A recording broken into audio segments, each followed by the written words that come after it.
Good evening.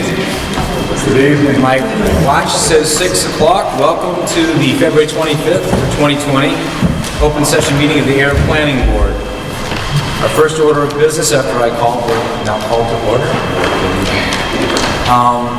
is to approve the agenda. May I have a motion, please? Make a motion to approve the agenda as presented for February 25th, 2020 Ayer Planning Board. Mr. Krantz for the second. Thank you, Mr. Diskin. It's been moved and seconded. Any discussion? Yes. No. I'm going to, in the interest of moving along, I'm going to put that aside this evening. My ideas about adjusting things. Okay. Some things have changed today, so we'll do that. Okay. So, hearing no further discussion, all in favor? Aye. Opposed? Thank you. So, I'd like to, first on our agenda this evening is discussion with the Mass Development regarding Vicksburg Square. Ed Starzak and Jessica Strunken are here to join us. Where would you like us to? I'm going to ask an important question. Is this for them to use? Yes.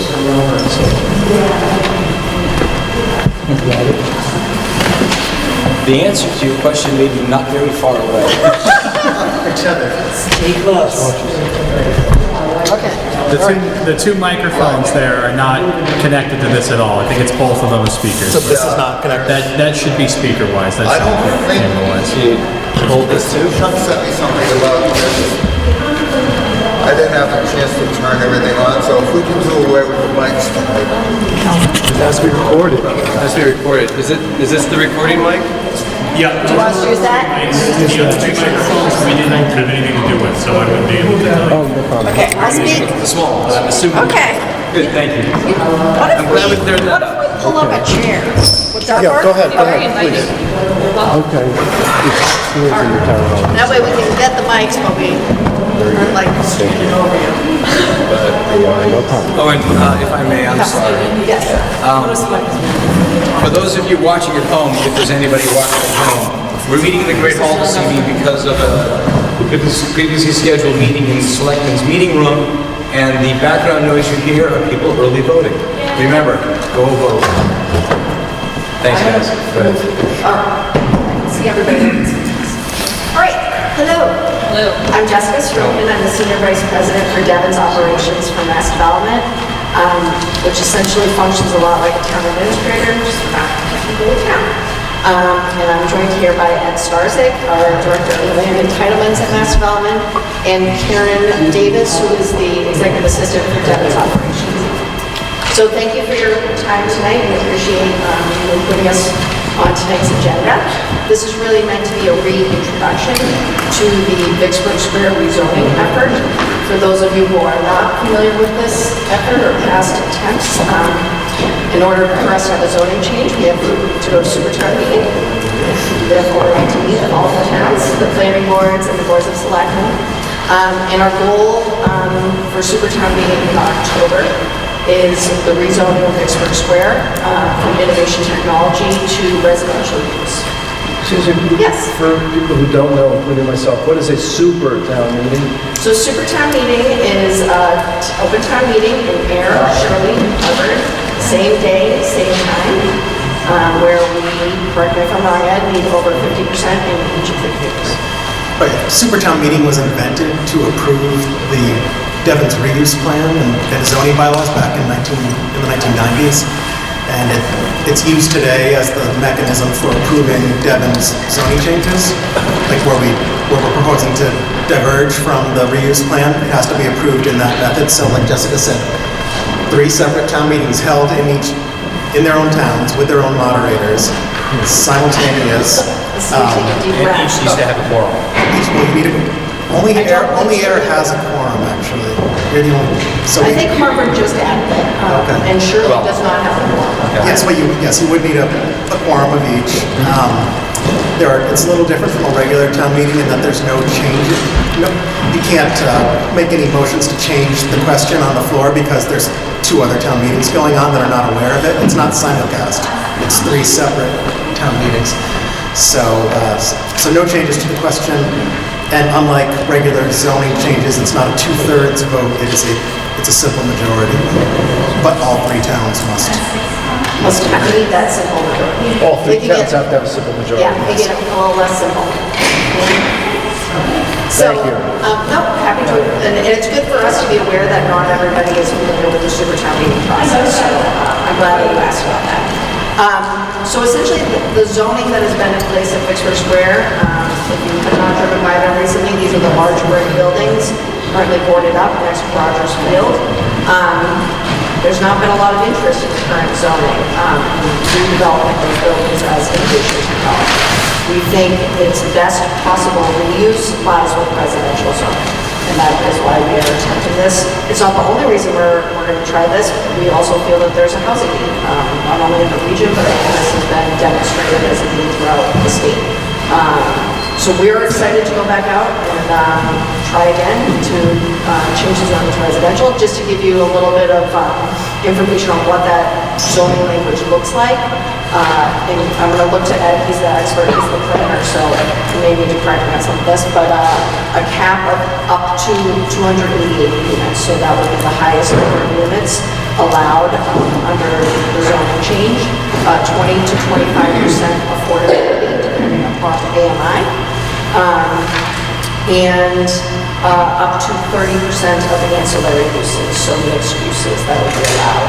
And that could look like a variety of doctor's office, or a shop, a food pub, Gymnasium, gymnasium, yeah. small retail. Right. And this is retaining the same structures that are there? or- Not necessarily, that will be, so that's the first step we feel strongly, given the amount of time and the past attempt did include a developer attached to the rezoning effort, and that was not successful.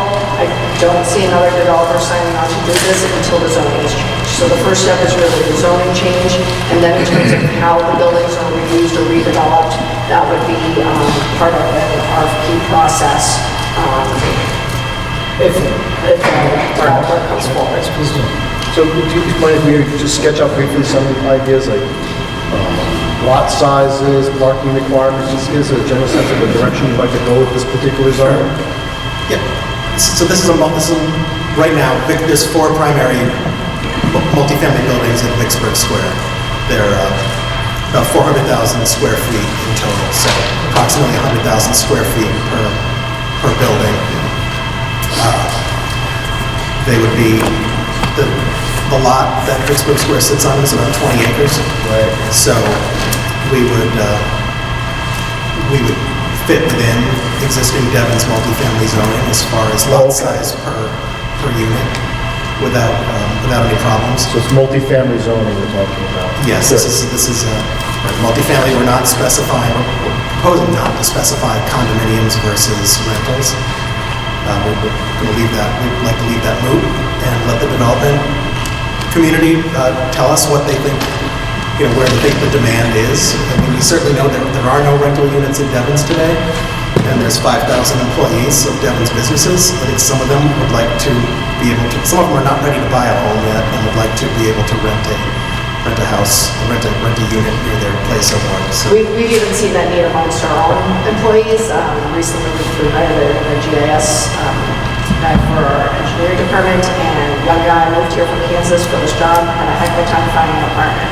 The other end, we've got another environmental engineer, older gentleman, again, same challenge. So we see this amongst our own staff at Mass Development, but certainly I've heard it from the businesses as well as Park Charter School. There's a need for housing options. So we don't know exactly what this will look like. What we're going forward with in October is the zoning change itself, and there will be opportunities to bring in when developers come forward with concepts at that time. I do think it's safe to say that our overwhelming preference is to see these buildings reutilized. Not only are they protected as part of a National Register historic district, demolition of 400,000 square feet at $13 a square foot is a very significant number. So that would be, just to get you to a blank slate, would be $10 million or something. So I think, yeah, to Ed's point, ideally we would like to see the use of these buildings or at least some of the buildings, but we also don't want to overpromise that. It's not part of the zoning language. And because ultimately this has to be decided by citizens in the three towns, how are you communicating to the people at Ayer about what this is and what it means so they're prepared in advance of the vote? I would also just note that it includes the citizens of Devens, the residents of Devens, Devens. of course. Right, but we are just launching a co-organized page. That will be a platform to post information on the project, meetings coming forward, zoning language, and it will be, kind of like passing out that information out. And it just went live, it will post all sorts of information on the project. But we have other plans for communication as well. So This is really just the start of the process, and I just want to get the information out there to let you know that we're going to be trying this again, and we're working through your feedback. Certainly, I'm paying attention to the types of questions that you're asking. We're developing and finalizing an FAQ that will also be on the co-organized page from our past experiences in going out to these meetings in previous attempts. We've heard a lot of really great questions, and we want to make sure that we're addressing those going forward. I would just add, super town meeting does require a certain process of formal hearings, just like a local hearing, so that will, we're not there yet. Yeah, so tonight is just to let you, give you a heads up that you're gonna start to hear things about this, and we wanted you to know that. Thank you. We're thinking of you, and we hope you'll participate in the hearing process going forward. In the past, some planning boards have actually kind of co-hosted those hearings with us. It's totally discretionary. We can host something without you, or we can do something with the selectmen, but we can, as we get closer to it, we can explore those possibilities. And certainly if you think of any questions in the meantime, feel free to reach out to us. One question. My memory was that the some of the towns were concerned with affordable housing and what that meant at the last super town meeting. Is that going to be part of your information that you're going to distribute out to help people understand what that means for this property? Certainly, and I think it's an important point because I don't think there's a full understanding of exactly who qualifies. As correct me if I'm wrong, we are considered part of Middlesex County as far as that calculation goes. So I think that is important information for us to know. If I'm not mistaken, it's 80% of the average median income in the area. How they would define the median income per fixed square, I don't know. There's not a lot of contiguous. Well, it's the AMI that Ayer and Same as Ayer. Shirley are in. Okay. Is it stretches all the way back to Cambridge. Comes here, so it's about $90,000 for a family of four. So 80% is math. I moved out from Belmont, it's the same number. Yeah, exactly. So And it's crept up. it certainly has. Excuse me, yes, Mr. Bishop. Just because we're in the throes of any big CDBG grant, right now, for low to moderate income, we are in the Boston, Quincy, National Metropolitan Statistical Area. So we're with the same rates as Boston. Right now, we're one bedroom, 80%, which is moderate income. We charge up to $1,625 a month. That's low to moderate income. So That's why people are having difficult times. Market rates. I was just in Florida and they were staggered to find out what property score for our area. But I don't want to diverge because we have a very busy agenda. We got you off track pretty quickly there. Do you have anything else for us?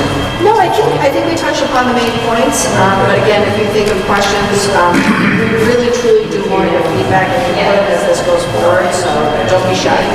we'll keep Mark in the loop on it. On that one note, I encourage you to be ambitious with the affordability element, because that's what the greatest need is. So the enforcement Nate said and other comments. Right. I think this is it's almost like an interesting laboratory for this area, because you have this opportunity at these current structures. So I hope you make the most of it, and wish you luck. Thank you very much. Thank you very much. I appreciate your time. Thank you. See you. See you. Should we keep these here for other folks? Okay. Thanks very much. Good to meet you, Jessica. Nice to meet you all. Okay, next on our agenda this evening is a parcel release for parcels A, B, and C from the covenant for the National Street Extension subdivision. Calvin Moore and Attorney Thomas Gibbons.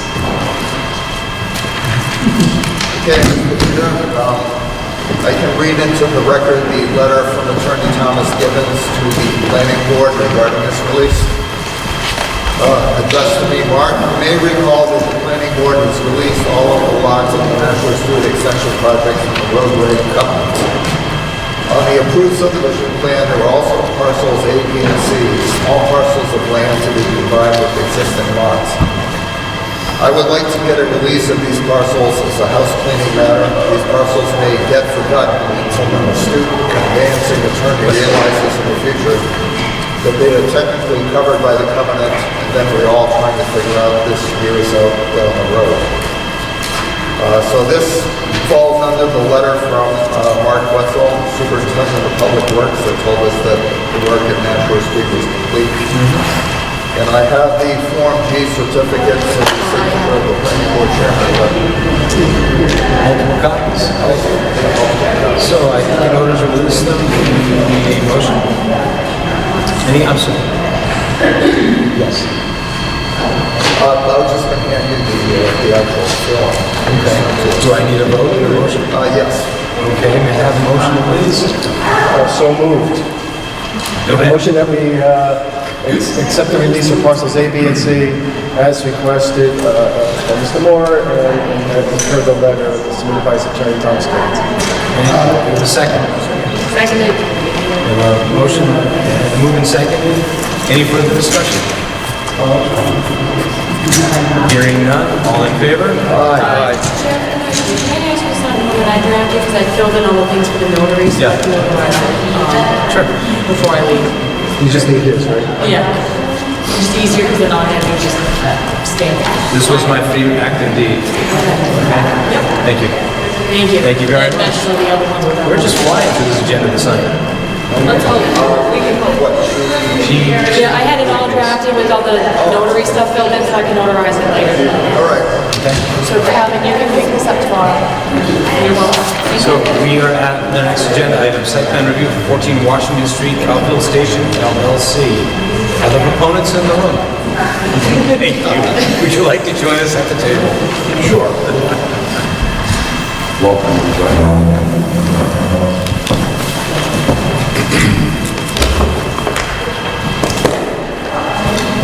Evening. Evening, how are you today? Mr. Ringwald will be doing the talking for me tonight.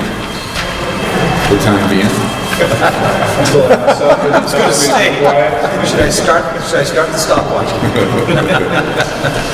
Right, please. Good evening, Chris Ringwald and Calvin Moore here. Here to talk about 14 Washington Street, Will Air Central Fire Station. This is a rendering that was done back some time ago for the property, showing basically what it would look like when we take down the non-brick portion, cinder block addition that's been added onto the side of the site. And I'm going to keep that one up for a moment because it really shows you more of the site and what's going on. We'll get to the plan here momentarily. But currently the building's like 6,400 square feet. And we're going to be reducing it down to about 5,400 square feet, taking a little over 1,000 square feet off of the footprint of the building. That's on that right-hand side addition, that had the left side, We're oops, sorry, whoops. going to give you a site plan now. I'm going to stay in front of you here. No problem. You could move that closer if that would help. We're going to move a lot closer than I can stand in front of you.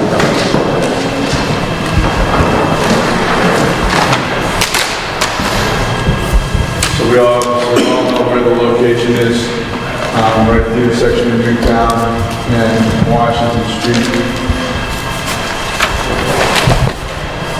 So here's Newtown, here's Washington, the church parking lot for the Page Moore building, and then the where it is. And you can see right here in the light gray, it's on here, that's the wing of the shed garage that would be coming off. It's on the southern portion of the site. So that whole piece would come off. And then the front of the building would exist and look like we have here. Except for, you'll see part of the building going back behind here because of that angle that's there. But it'll stay right in line, well actually a little bit back from the brick in line. And that's the original structure that was there. So, we're taking... Excuse me, sir, I just want to underline for people listening or watching that the proposed, the portion of the structure proposing to demolish is not part of the original structure. That's correct. The part that we're taking down was an add-on to the building. As the town grew and the Central Fire Station grew, it was the place where they added on until just slowly got outgrown, and we have the nice fire station we have now. But the site itself, the whole property itself, I was telling you there's 6,500 square feet of building, around numbers, 6,400 square feet of building, around numbers right now. And the whole site itself is 9,800 square feet, around numbers. The current property with all the pavement in front and the access to the garages on either side is 90% impervious. When we take down 1,000 square feet, we reduce the parking, and I'll get into that in just a minute. In the front, the paving in the front, add some sidewalks in. We're going to be taking 15% off, so we're going to go down to 75% impervious. So we're making more green on the site, a few less parking spaces on the site than there is right now, but the parking spaces are kind of bit of discussion on that. If you park from edge to edge right now, across the front, without pulling 2 cars in deep in front of this garage door, there's 9 parking spaces across, 10 parking spaces across the front. To follow with your bylaw, to create adequate walking space, to provide van accessible handicap space, provide bicycle rack, provide some lawn in between the two and lawn on the edge. We reduce that parking in front down to 7 parking spaces. Now, the property inside, the building inside, I'm going to switch to here real quickly, is going to be configured into 6 one-bedroom units. This will be 4 one-bedroom units on the ground level and 2 one-bedroom units on the second story. The rear left corner of the building, of the main building, existing building, will be where the stairwell will be going up and down. And there's another stairwell in the front right as an entrance coming up and through here. Those are the current locations of the stairwells now, correct? I'm not sure. Is that the current location of the stairwells, back left and front right? Front right is there. Back left is coming down and getting rebuilt inside. We rebuilt because the current one's over here. Yeah, okay. So it's going to be coming over. It's funny how it snakes through the building over there. Yeah. Okay. And you've been through and I haven't, so you got to head up on it. Glad you drew the pictures then. Well, I didn't draw these. Somebody in a different pay grade took care of that for me. So, coming back to that, now that we know we have 6 units, 6 bedrooms, by your bylaw is 1.5 parking spaces per unit. And I told you we have 7, including a handicap space out front, means I need 2 more parking spaces. So what we would like to do is ask for relief to have 2 of the parking spaces off of the property. And we propose them to be meeting spaces on the Pagemore building property at this point in time.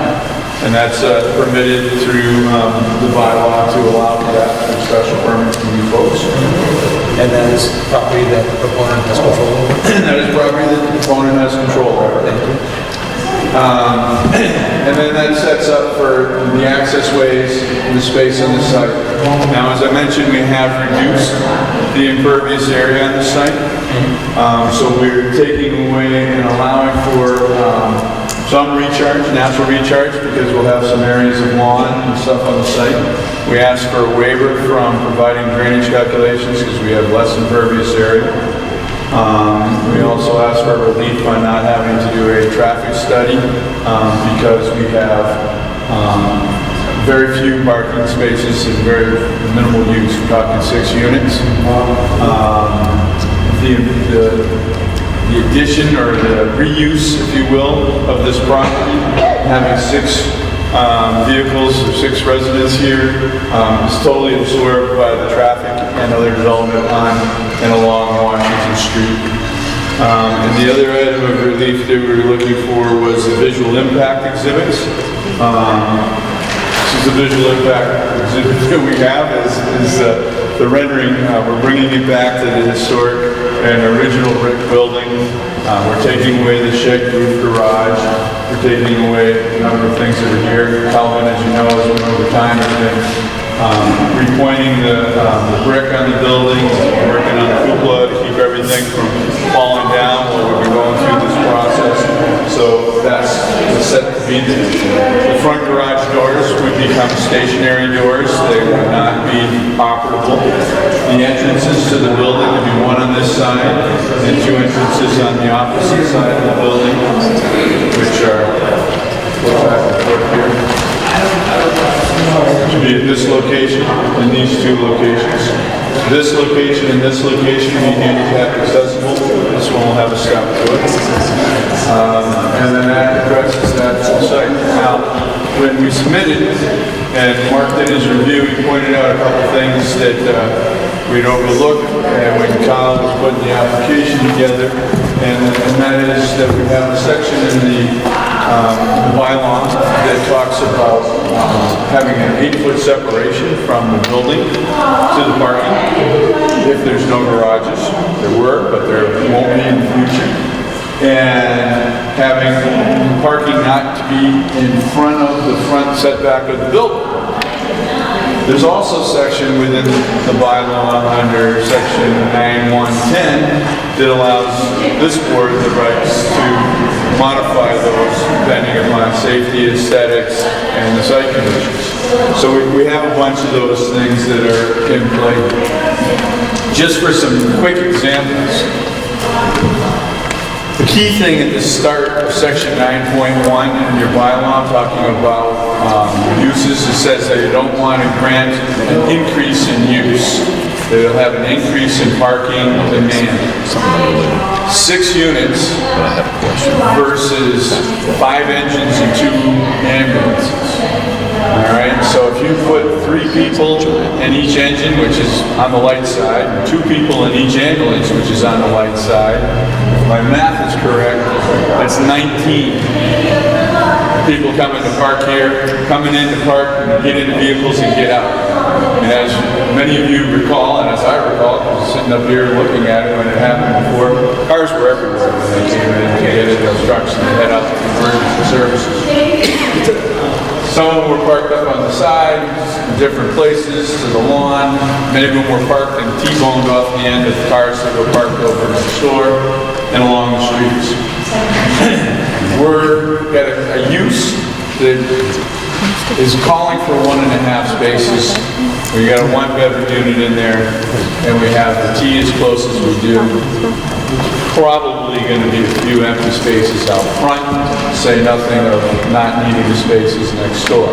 But we're going with the bylaw, we're going with the regulations that put play there.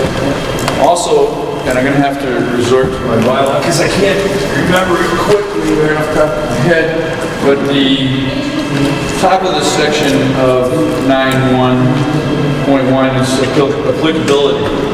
And as I said, the first part is talking about they don't want to have something that increases the demand. We're putting something that has a lesser demand on. But C on this says no existing off-street parking spaces shall be eliminated if the removal would cause the total number of spaces provided on site to be less than the number of spaces required by 912. 912 takes us to that 1.5 spaces. So we have the parking spaces easily for 10 across plus 1 here. There's currently spaces in the building, and no, sorry, plus another one here. There's 11 across the front of this building. 10, 1, 2, there's 12 across the front of the building, but we'll take that out. And with the fire department, they could double load because they're all going to the same place, they're all coming back at the same time. We don't have that luxury when you're talking about the units that are here. To some extent we could, but we'd rather have, we think the town would rather have, and the space would be much better for circulation, for safety, to have sidewalks and green space than to double load all this parking lot. So we think that it meets within your bylaw, gives you guys good grounds for granting those items relief. We have filed for those special permit sections under the 9-1, and because that hasn't been notified, I'm just talking about it now. It's hard to not talk about it as part of the whole package, but we'll be back before you on the 24th, once it gets properly advertised, to talk about that sort of relief for the site. And I think that pretty much covers the bulk of what I have for a presentation. I'm here for answering any questions. Do you have any questions from the board? I have a question on the parking.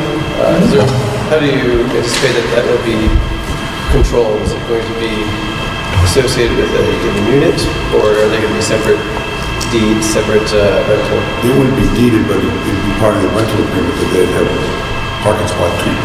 Parking spot 2. Okay. And not necessarily a one-to-one correlation with the apartments. I'm allowing 1 parking spot per unit. And you know the code is 1.5, they don't have 1 per unit, period. There'll be 3 extra spaces. Which are communal, or are they, can a tenant? If you're there and I come to visit, I can park in the guest spot.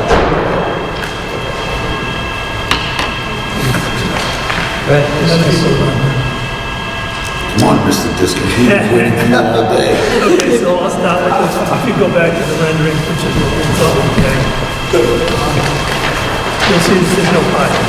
That building is a nice green space here. And there's parking on the side. That is correct, and it's showing parking alongside somebody that has the wherewithal to do the rendering and the wherewithal to do the floor plans and the architectural size, but not having the understanding of the zoning and the requirements for what is necessary for parking spaces, for turning aisles, etc. So it's the same page, the second page, which has the floor plan, shows that parking. If you look at your architectural page, A1. Yeah. Hang on 1 second, we'll get right there.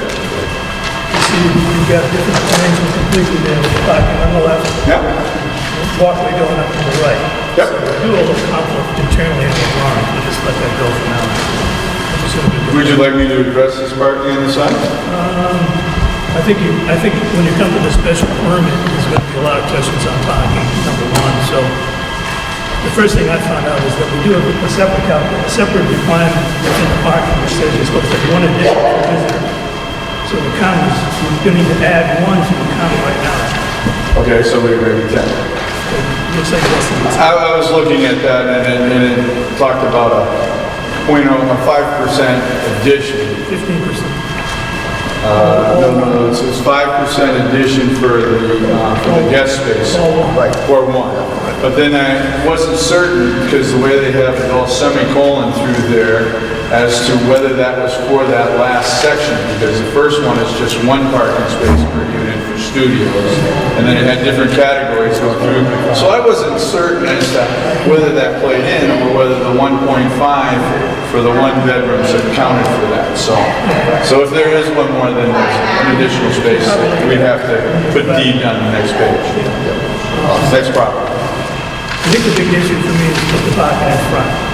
For a number of reasons. I mean, if you look at this site plan here, I can't even imagine a plow coming down the street, you know, with a snowstorm, full of snow, and just driving all the snow across the sidewalk like those guys. They do it now. It's a parking lot now for the beginning. Well, hold on a second. It used to be a fire station, and it was plowed in that exact same manner, and then the sidewalk bombardier came through and made another rift, and they were constantly... I'm just telling you my concerns. I think that's a legitimate concern. The lack of, thought. What I really thought was going to happen here, and I did endorse this whole project, as you know. I want to endorse it. If only you agreed on something. But we agreed. But as you know, what was said that night was In fact, you had an advantage in the bidding because you had some parking. You did mention that. So there was an advantage there that we thought about and said, okay, Calvin's got the parking lot right next door. If I may address that, Mr. Chairman, please do. For me to put that parking lot on the side was the original plan. And because of the bylaws, it says that I need a 24, I believe I'm correct, it needs a 24-foot strip going into those 4 spots on the right. So I'm gonna lose 3 parking spots in the Page Block building to gain 4, so I'm gonna be up 1. Makes no sense. So now, we wanna keep this process going because of the state funding of the grants. So without a doubt, am I gonna be in here later on to ask that 24-foot, they're cut down to 9-foot? You don't need it in and out like your bylaws state for 4 parking spots. You know, if 2 people come head to head, they have to crash. That's not a safety issue. So without a doubt, once the whole thing gets going, I will be back in here because I do want the parking on the side down the road. But for tonight's purposes, I have to go this way because of the timing with the grants, which is deadline is on March 7th. But I'm not going to give up 24 feet. It's a big question. We have to resolve it as a group. And we have to go to the Court of Appeals for it, and also go to that for it. Court of Appeals is strictly on the use. Yeah, that's for the use. See, also, if I may, Mr. Chairman, with the bylaws being at 1.5, there's a lot of talk in town right now is going down to 1 per unit, or 0.5 per unit, which is nuts. So let's go down to 1, which makes more sense for a single bedroom. All right, I got adjacent parking for guests. Some people might not have guests, or might not even have friends, but I have them, so I can take care of that. Probably consider coming in with 1 and asking for relief from the 1.5 to 1. And then we would show more green space. My concern is that I'd like to see more green space facing Washington Street. Yes, you're going to have that, but with your current bylaws that are written, I can't do that. Okay, I've got a couple other things here. Trying to work through these bylaws and doing a project is a nightmare. We had a comment from the DPW regarding underground utilities and the urgency of you guys getting the sewer and water upgraded if you needed to, because when they paved the street, did you get? June. Yes. So it's just a matter of getting new connections if necessary. Well, you're not talking about necessary. No, that's our plan. I was on the phone today getting a guy out of Florida to get up here early to get it done. Okay, so it might be a good idea to show the underground utilities on the drawing, so I'm getting out of the cycle. You might not know where they are just yet. Well, you can show an approximate location, then you can show some kind of size, and DPW says it's a forest. He was on the final work on it. My understanding is Mr. Wetzel's staff was unable to find the cards. That's correct. Yeah. So maybe being in the building and looking at what's leaving the building would be very helpful. If you go with the parking the way it's shown, the drawing should call for a silt fence and go with straw walls just for construction. But it appears that you would probably want some permanent screening on that side, like a fencing or landscaping or something, because right outside of that, On which side? the south side, The south side, the side that meets the Page 1 parking lot. otherwise people are gonna look right across at the dumpsters that are there now, and other odds and ends in the parking lot. You're talking about putting a fence on this? Create some good screening on that side, either a fence with landscaping up against it from the inside, so the apartment, people when they walk down the corridor, the walkway, would see, a landscaping bed up against the fence, rather than looking at the other parking. If I may, Mr. Chairman, I think this board might know me a little better than having a dumping place with dumpsters all over like this. I'm just saying, it's not showing. But I understand that. But once that building gets torn down, then we can start strategically placing things. Okay, well, I'm trying to help you along. No, I understand. Getting the drawing. Trust me, I need a good place to rent. Yeah. And the other question, I guess, is where is the dumpster for this apartment building to be located on the site? You have to show a dumpster location, I think, of some sort of. And bylaws, is that required? Site plan review, I think we can ask them something like that. Makes sense, you can't have an off-site dumpster for an apartment building that I'm aware of, but just Well, it's a question. if I own the adjacent property, then what I will do is I'll probably blend the 2 operations together. I think it should show a dumpster location because we know we have to handle trash. Any site lighting shown at all? It's going to be mounted on the building? Just like mounted on the building. Parking lot, just make sure it complies with the site lighting requirements, I guess. Talked about some storage. again, just an improvement.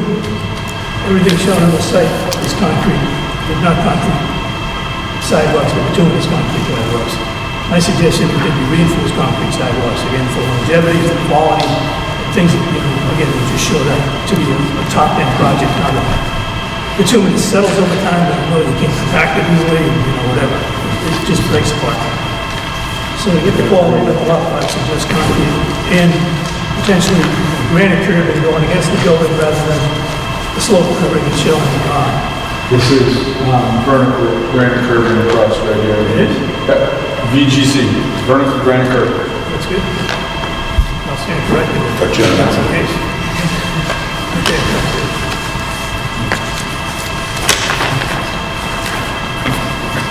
Thank you. That's what I got.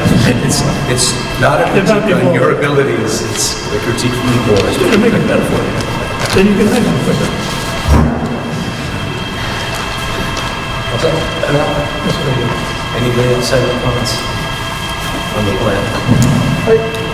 I do. Yes, I think I'm Julie. sorry, Julie went for it. Oh, I I was didn't just see nodding. that. Oh, okay, I thought you said that too. The acoustics in here are all okay. Yes, when I reviewed it, I didn't review it quite the depth that Ken did, because no one does.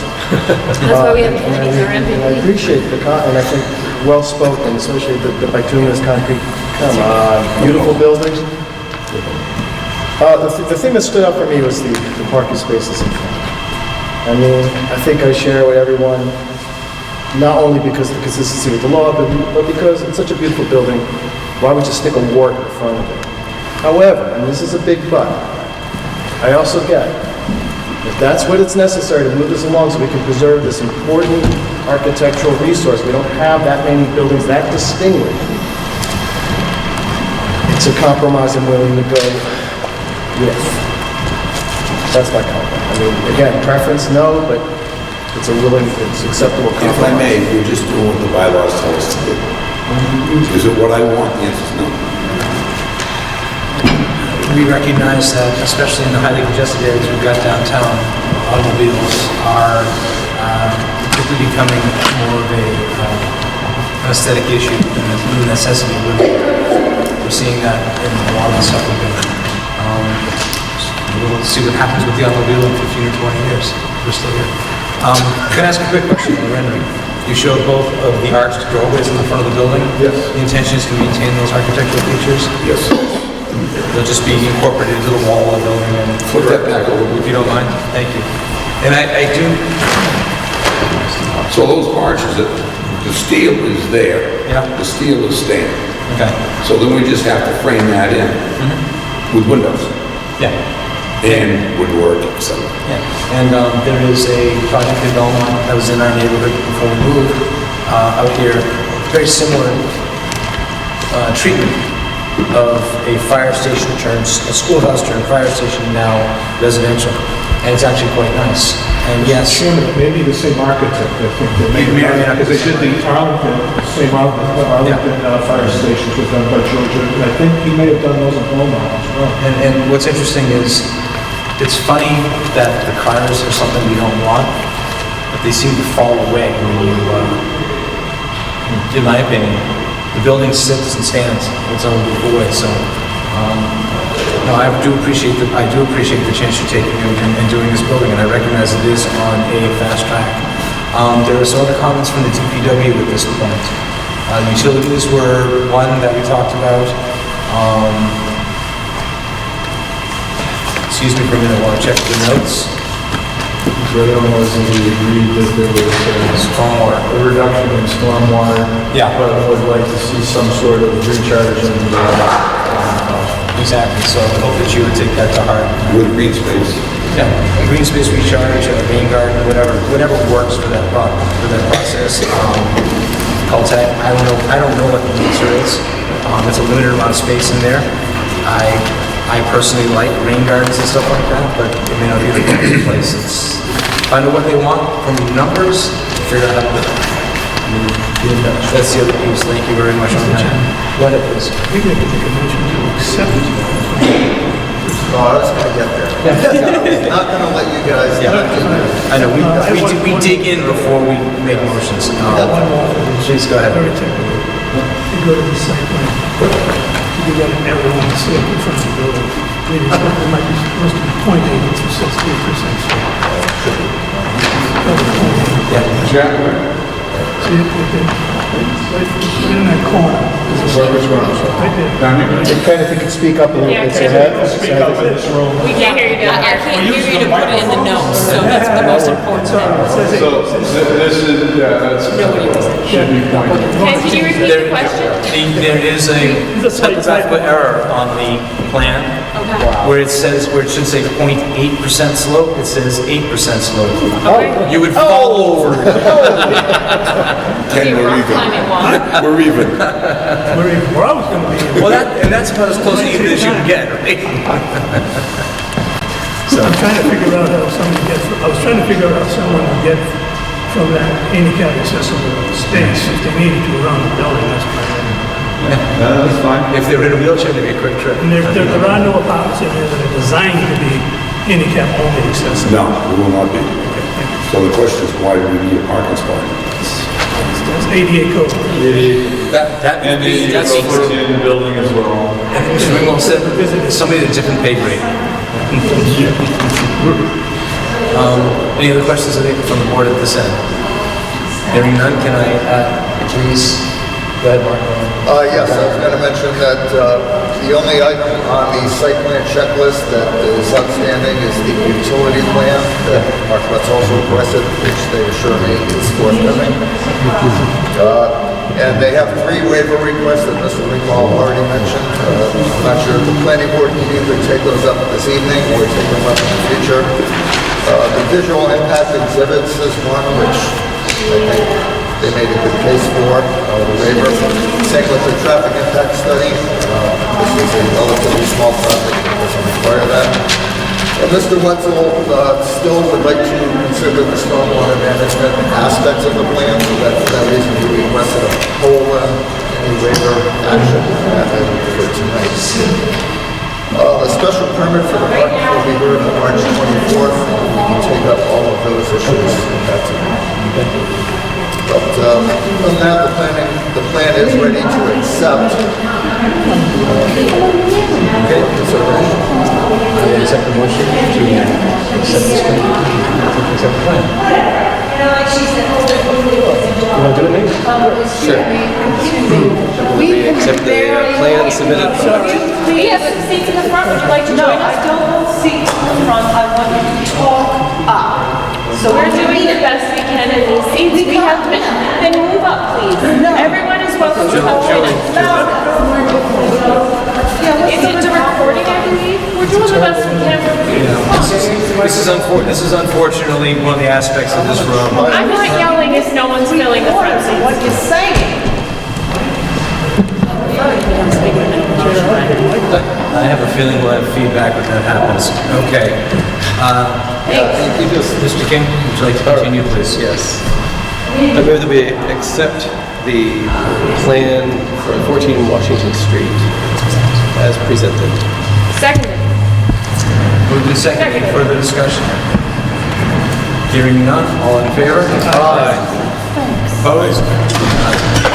Aye. I said aye. Or, Yeah, your feedback. you can pay more in taxes and have a better sound. Hey, We want to Mr. do Chairman, if I that. may, just have the planning board, put a plug in, the selectmen, do the acoustical panels like I have in my place. It's almost unbearable to have a meeting in here. Just if enough of us ask for it. If it wasn't for a finance committee and the selecting meeting tonight, Oh, yeah. that's what happened, I believe, isn't it? Trying to work on it now. Do we have to do anything with those waivers tomorrow? The waivers need to be acted on before final approval, but they don't need necessarily to be acted on tonight unless, the board wishes to. Timing's not crucial. The board does want to get the 2 that are waivable this evening out of the way, but Chair. If you'd like to make a motion, please. Yeah, let me just get the specific ones. that would be 1 and 3 on page 3 of my statute. So I make a motion that we waive the visual impacts exhibit requirements, site plan regulations, section 4.b.3. I have a motion, do I have a second? Seconded. Moved and seconded, any discussion on this issue? Hearing none, all in favor? Aye. Opposed? And I Any believe, abstentions? I'm sorry. No, I can't hear people sitting next to me, so, go ahead. Thank you. and I believe the second one that we could do tonight is the site plan regulation section about the traffic impact statement. I make a motion that we waive the traffic impact statement, site plan regulation section 4.e-2. Seconded. Moved and seconded, any further discussion? Hearing none, all in favor? Aye. Opposed? Abstains? Thank you very much. Thank you for your time. See you on the 24th. Thank you. Good luck. Yeah, there should be a motion. Go ahead. I make a motion to continue the, is this called a public hearing or just? No, just a public meeting. Continue the public meeting regarding 14 Washington Street. Two. To the, 20, next meeting? You don't have next meeting. March 24th, to March 24th meeting. Seconded. Moved and seconded, any discussion? All in favor? Aye. Thank you very much, everybody. Thanks, guys, thank you. Take care. Okay, next on our list, on our agenda this evening is a discussion of the site plan amendment for 41 East Main Street. And the other item behind it is a public hearing for special permit for 41 East Main Street. We received today an email from the proponent, and I'm going to ask the clerk to, actually, hold on a second. We don't have to continue the hearing. Do we have to open the special permit hearing? No, because they're... Thank you. Would you please, we received an email, notification, and ask the clerk to read. Yes, indeed. Dated Tuesday, February 25th, from Rick Curtin to Mark Archambault regarding opinion from our town council on current legal status of site plan approvals of 41 East Main Street. Substance of the emails as follows. Mark, please withdraw application from tonight's planning board meeting, and we assume without prejudice, Rick Curtin. Thank you very much. So those items have just fallen off of our agenda for the evening, which brings us to the continued public hearing. Proposed definitive supplements. You can make a motion to accept. Oh, I'm the sorry. withdrawal. I Thank take you. a motion, please, to Make accept. a motion to accept the withdrawal as read into the record. Thank you. Seconded. Moved and seconded. All in any discussion? All in favor? Aye. Opposed? Abstentions? Thank you. Unanimous. Back to continue the public hearing for proposed definitive subdivision on Shaker Road, 24 lots. Daniel and Joel Aho, the subdivision plans have been revised with 16 building lots with 22 housing units proposed. Fantastic. Mr. Boardman, good evening, sir. John Boardman, this is Associate, how are you doing? Fine, thank you.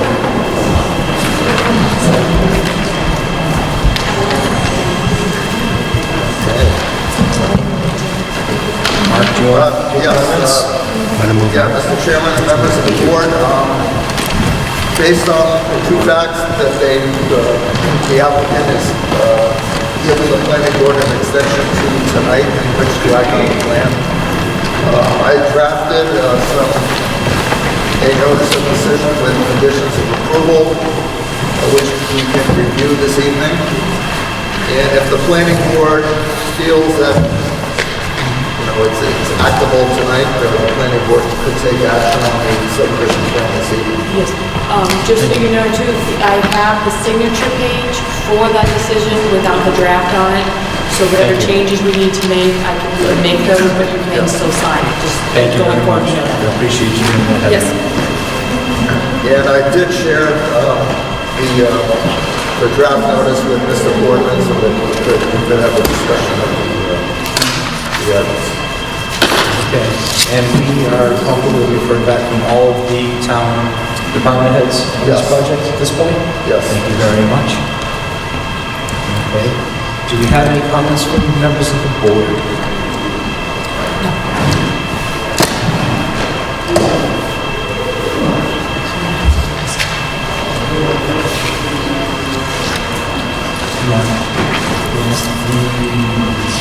that was given by Amy Fazal, by Attorney Fazal? Is that incorporated in this? Yes, those are the two conditions under special conditions on page 5. Listed as specific conditions not tied to project timing or completion of work. There are two conditions that are clearly out. Thank you very much. Excuse my hoarseness there. Great. Can Mr. Mark take us right through it? Please do. Just take us right through it. Sure. Anybody Yep. else want that to happen? If not, Yes. Okay, the front page is pretty typical where we lay out the facts of the property location, description of the project. We still need the name for the road, the name here. The procedural history is a history of the submittal in every public hearing, as well as a record of the special permit for the duplexes of the site plan for land clearing, section 9.6. Then we reference the plans in the next section. And very important too, the planning board did not act on the waiver request, the 2 waiver requests that you see on page 2. So that is something that the board should do prior to acting on this evening. So we can come back to that, but I'll read the findings, which are key. There are 2 findings that the planning board has on this evening. First is the proposed Shakerville Pond definitive subdivision meets the design criteria of section 4 of the Ayer subdivision regulations and section 10.1 of the Ayer zoning bylaw, the open space residential development, except for those items that were modified via the granting of waivers specified in the law. Section of the road. Number 2, applicant has approved the final redesign of the subdivision plan by incorporating 6 duplex lots and pulling the area of disturbance away from the shoreline of the Shakerville Pond, resulting in a superior plan in terms of environmental protection and the provision of the diversity of housing types. The general conditions on page 3, those are ones which really go with any subdivision, sort of like clean up after, clean up after the work day. Very standard. I won't read all these because people want to say they go with every The same ones that were in the last. No, that's fine. Okay, prior to the issuance of any excavation permit or site work on the property, I think the most important one is number 5 at the very bottom, that states that maintenance standards for the common open space as per section 10.18 D1 of the Ayer zoning bylaw must be filed with the Ayer Town Planner and Department of Public Works. A document specifying such maintenance standards and procedures shall be on record at these departments prior to any building permits being issued for homes within the subdivision. So those...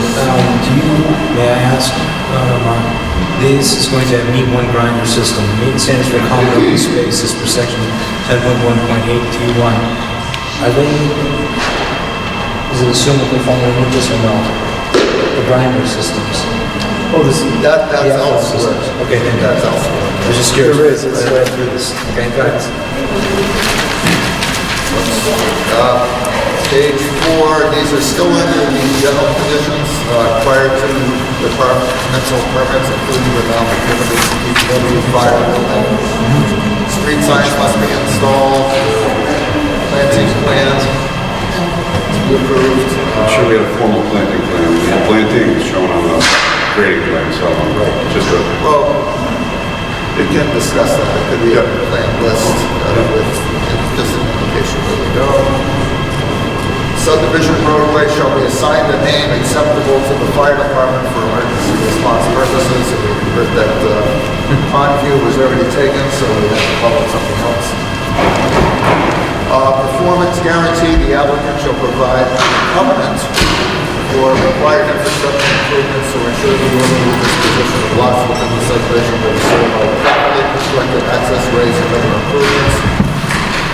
The applicant shall provide, if required by the planning board, a financial guarantee to ensure the completion of access ways and improvements in the event that the applicant or subsequent owners fail to do so. That is spelled out in more detail also in the special conditions for the performance guarantee. E is just going to do with the as-built plan, the really final plan before construction needs to be filed with us. Then we get into the special conditions. The first of which is all outstanding items listed in the letters from the DPW superintendent, the planning board dated October 7th, 2019, January 28th of 2020, which will be attached to the decision, must be fully addressed prior to the planning board's endorsement of the subdivision plan. Number 2 has to do with a reference to the order of conditions, and that's the DEP file number for the Conservation Commission. And for special conditions, P, prior to any building permits being issued for homes in the subdivision, the vertical and curbing, as we discussed. Monument shall be installed in every lot corner abutting the open space apartment properties, appropriate conservation restriction signage, and we discussed that in the last meeting. Number 3, the applicant and/or his representative shall meet with the superintendent of public works and the town planner to establish the performance guarantee requirements for the proposed subdivision road and subject infrastructure of the Shaker Milcom subdivision open space.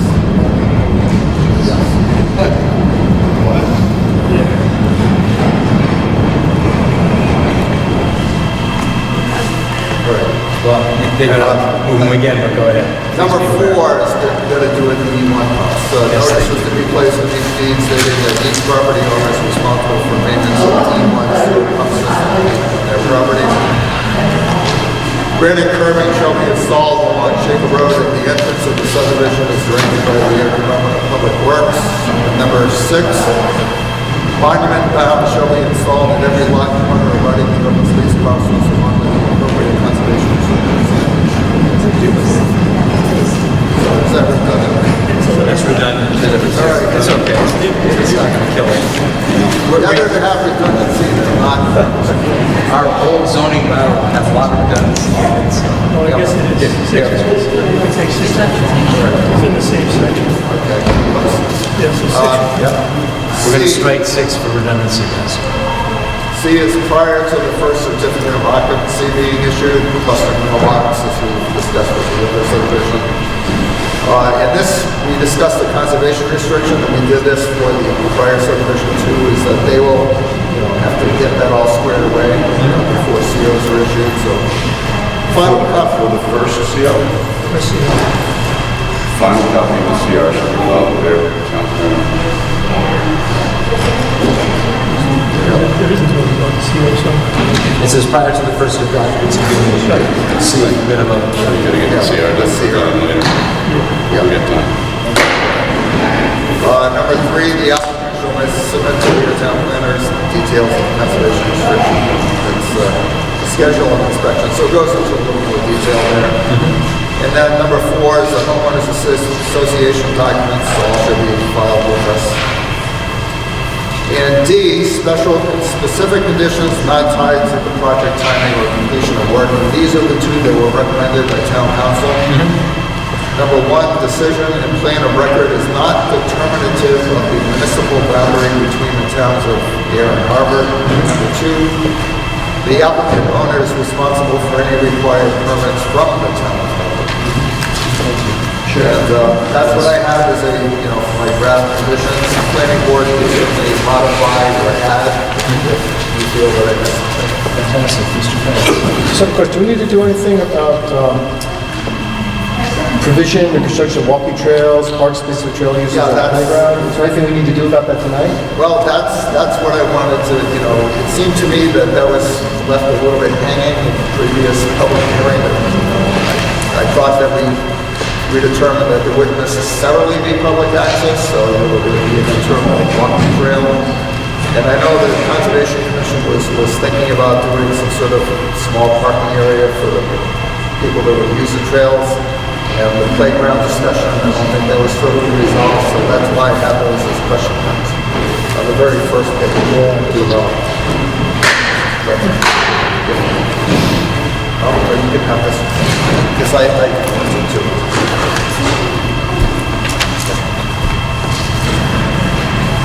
We've agreed verbally with conservation that we will work with them to provide a walking path down.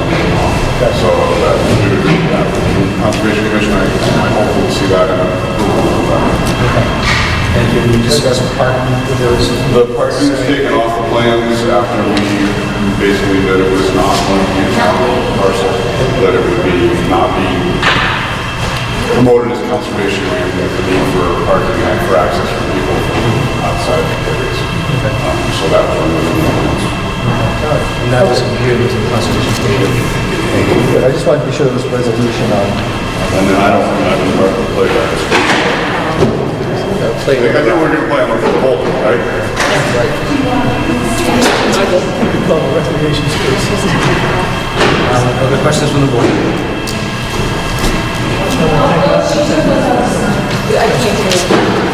Thank you to Mark Bash for drafting that. They're well done. I'm going to ask a question on page 5, section C, prior to the certificate of occupancy being issued regarding the conservation restriction. Has there been a discussion about funding of the restriction? The maintenance of That is still, we've had discussions with the fact that when you say we've had discussions, have you discussed it with Joanne. with Joanne? Okay. So the issue that I'm concerned about is putting aside some funds for the annual, I'm struggling for the word, believe it or not. Inspection. Annual inspection. Inspection. And we had heard from a couple of sources that's roughly $1,000 a year. So since we're starting out the whole process here, we kicked around the idea of asking the proponent to do 10 years up front or something along those lines, funding in some way. That's, that could be arranged. I was told it was 600, so. So people who know better than I, but it sounds to me like It's basically, What are the market? yeah. I've heard different numbers in different places. I've done it closer to Boston. I might be at a different price, but $600, $800, $1,000. But you are in the creation of the conservation restriction. There is an understanding on the proponent's part that there will be some funding mechanism set up in round figures the first 10 years. Yep. Okay. Agreeable to both sides? Yep. I appreciate that. Is that something that we need to incorporate? Well, you can think, tell me if you think it's C number 3 on page 5 for the special condition says, Yeah. an approximate schedule of inspections and other details as may be pertinent. Would you feel that falls under other details, or should we? Maybe other details, comma, including funding. Including funding. Yeah. Thank you. It is an insignificant, it is in many ways a small amount of money, but it's a community. And you'd be amazed how they can spend 40 million, but 600 will stick. We'll stick with them. Been there before. Other questions from the board?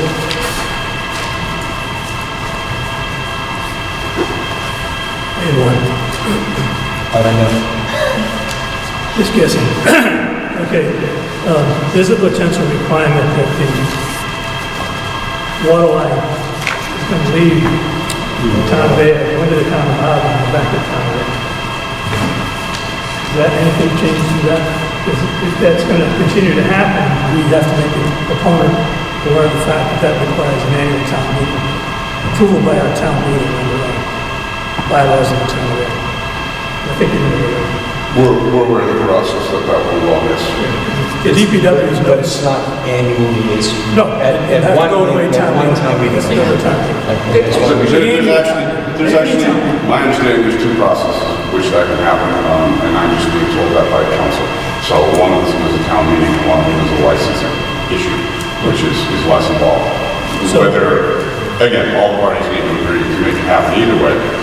But yeah, there will be additional permitting through the town of Harvard. We understand that that's our responsibility.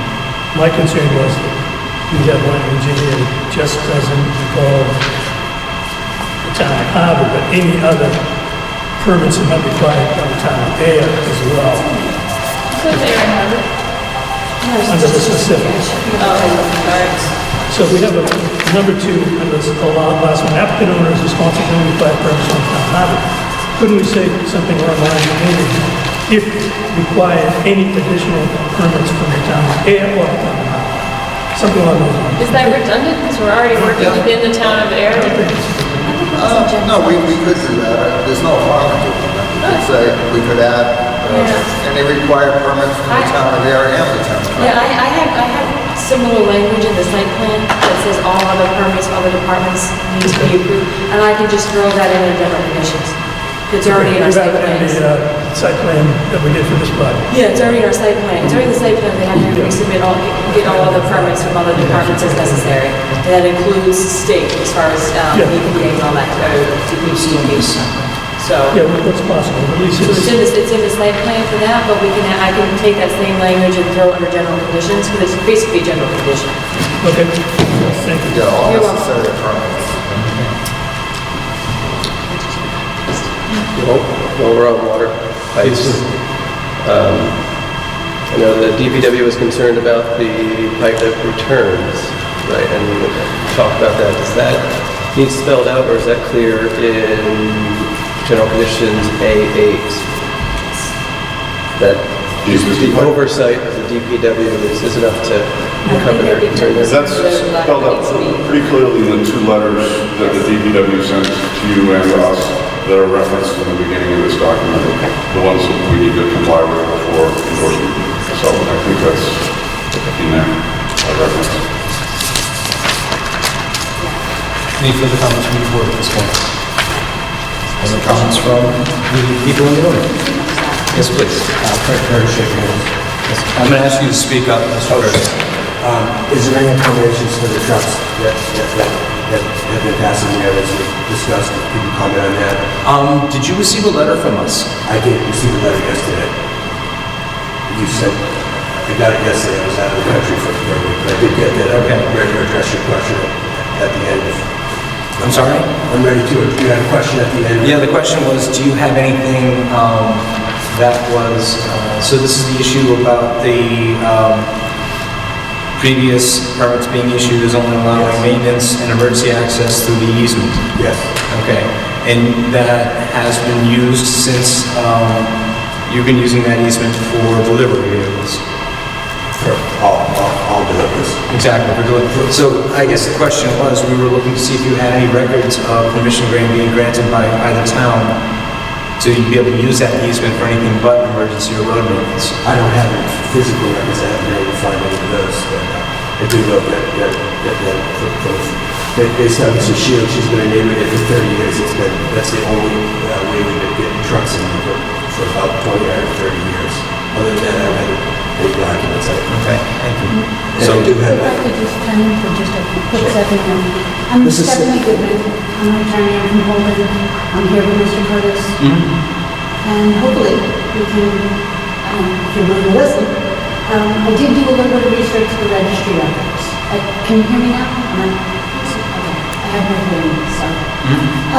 And one of the things they did find is that in terms of looking at the permit and the subsequent follow-up and documents that relate to it in the registry, it seemed to be that there was confusion about what easement that was supposed to be. It says upper Shaker Road, but it's in the same paragraph as the documents that talk about restrictions on the easement for 2A, to and from 2A. Elsewhere, there's a condition that talks about you can't have any kind of, it is definitely limited use vehicles on that easement. So if you can't use the 2A easement and you can't use the Shaker Road easement, considering that Harvard was a dry town until 2005, the implication is you couldn't have granted a liquor license and given them the ability to take commercial deliveries unless they took it through the Shaker Road easement. So there is some confusion, and if you combine that with the fact that the permit also talks about things like it's got to be on well, it's got to be on septic, there's no formal release of that, and yet somewhere in there was a motion or, I don't know, some sort of modification to delay it, but that date's come and gone, and nobody went ahead and fixed that. And likewise, there was documentation that talks about the special permit was out of date with respect to what was going to be built for a clubhouse. So there's a number of different things that were changed. As far as having documentation, I am still looking. It was since yesterday, so I've not found a particular answer. But I have seen a couple of things that imply that there was a mistake there. And that might account for why, when Fred sat down with the prior owner and talked to the neighbors, and that everybody said, oh yeah, that's been used for commercial traffic. And that clearly is what's allowed in the easement traffic, including that part. It talks about passage by foot, or by vehicle of any nature, whether it be trucks, emergency, utility, what have you. So, And hence, I think you and I did the same work at the registry. okay, And this is why we asked the question. yes, and Okay? and the And answer is I'm plus more. still... So I do agree with you that the water's a little murky and that things may or may not be done in practice, may not be reflected in documents. It's And that's almost- honestly why we're asking the question. Yeah, Because, that's- we try to do a thorough job. I appreciate that. And so, I appreciate, excuse me, I'm Yeah, in the sure. middle of something, this issue is. So, no, I appreciate that. In many ways you've confirmed. I mean, one of the challenges is figuring out which registry you're at and which document they're talking about. And there's no fewer than 10 or 15 plans of record when you go between the two, so they say different things. I mean, So it's a you look at challenge. oh, it is. And one of the things they talk about is the 18-acre parcel being non-buildable and that it's abandoned, and Yeah.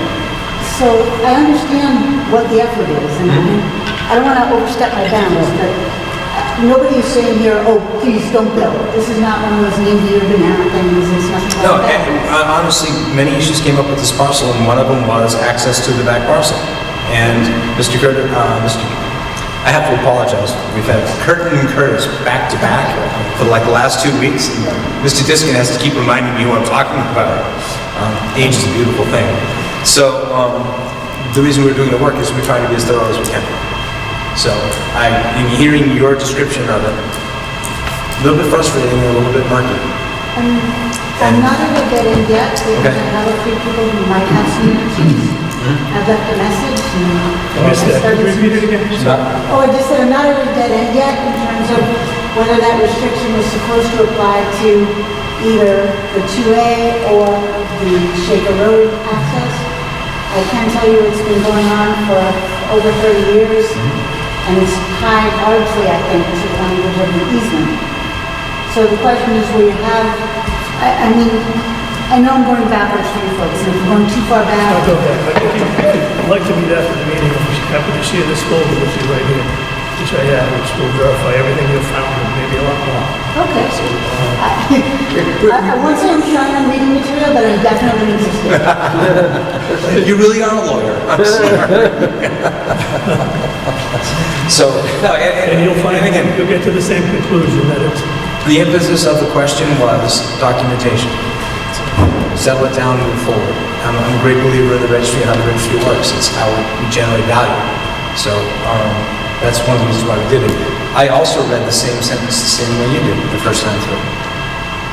And then I read it again, and then I realized punctuation is important. Each shoots and leaves? Yes. Yes.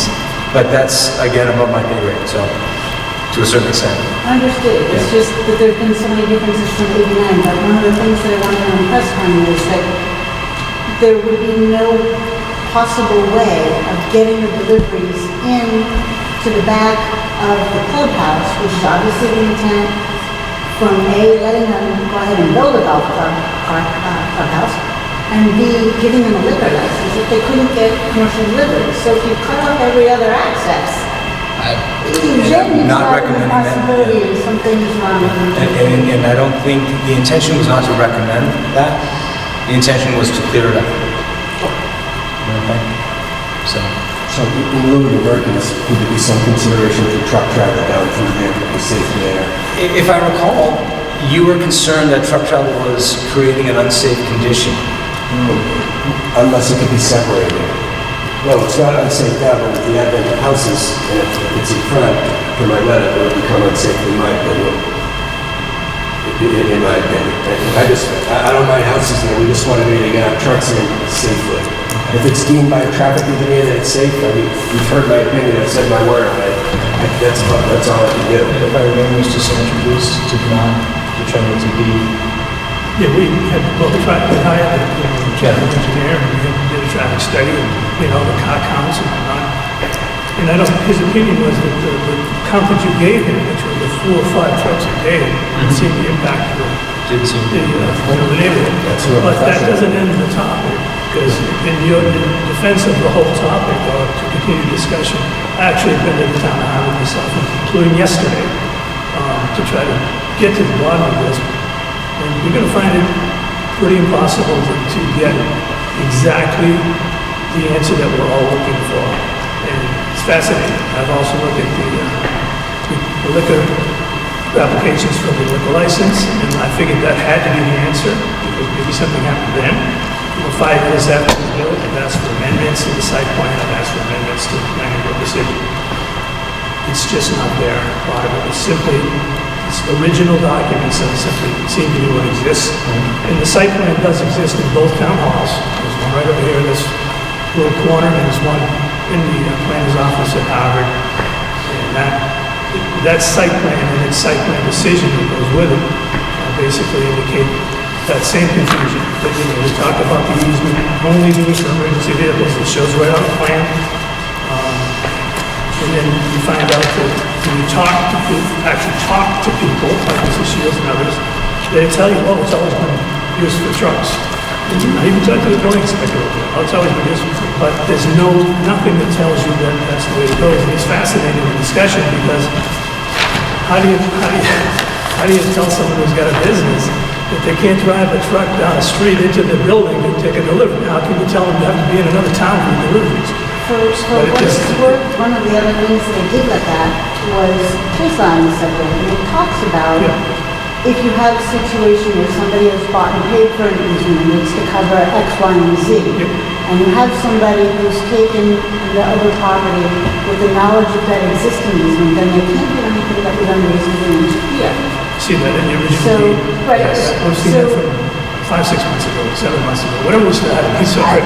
That's why I always at the beginning about going backwards, because I know that this has been in front of you, and I'm sure you've already. And we talked about it with the engineer, because we pointed out to him, hey, you got this on your plan, you got to make sure you're aware of it and stuff like that. So it's been an interesting discussion, but I think at the end of the day, if Mr. Curtis made a statement that in cooperation with us, he potentially could make his trucks smaller. That was one thing he did say.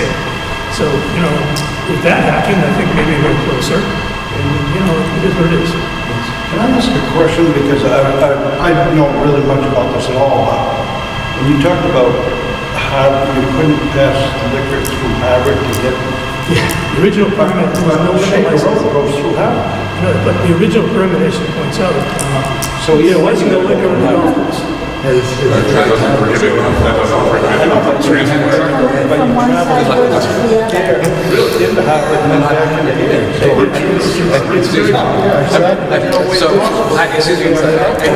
Excuse me. We're getting a little far afield. This may be a topic for another discussion, but not in front of this board. Mr. Chair. I'm just trying to, keep the boundaries. Mr. Chair, just please on the issue of truck traffic through the proposed development, I would just like to remind also some recent history that we talked about here, which is from this full stop, it's an incline and 600 feet to the turnoff. So I think as far as I haven't calculated how fast physically a truck could get, but trucks aren't going to even get to the speed limit, I think, of the road there. So I think there's